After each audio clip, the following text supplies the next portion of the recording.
নমস্কাৰ। এইবাৰ দদৰাবাসী ৰাইজে ৭১তম দদৰা উদীয়মান কেন্দ্ৰীয় ৰঙালী বিহু সন্মিলনৰ উদ্যোগত দুদিনীয়া কাৰ্যসূচীৰে ৰঙালী বিহু উদযাপন কৰিবলৈ লৈছে।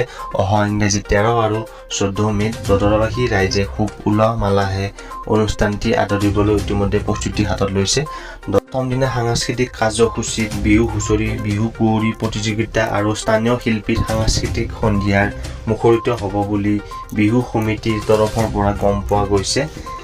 লগতে দদৰা বৃহত্তৰ অঞ্চল সামৰি বিভিন্ন ধৰণৰ প্ৰতিযোগিতামূলক অনুষ্ঠান যেনে চিত্ৰাংকন প্ৰতিযোগিতা, ফেকশ্যন প্ৰতিযোগিতা আদি বিভিন্ন ধৰণৰ প্ৰতিযোগিতামূলক অনুষ্ঠান হ'ব বুলি দদৰা উদীয়মান কেন্দ্ৰীয় ৰঙালী বিহু সন্মিলনে আমাৰ সংবাদ মাধ্যমৰ অৱগত কৰাইছে।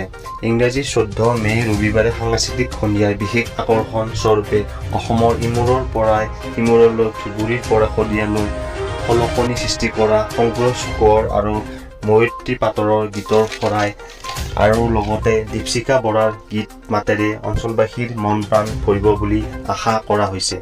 বেহাৰবাৰী আউটপোষ্ট ধাৰাবাহিকৰ মোহনে কৌতুক অভিনয়েৰে সকলোকে মন প্ৰাণ খুলি হৰুৱাবলৈ আমাক আৰু সামাজিক মাধ্যম যোগে জানিবলৈ দিছে।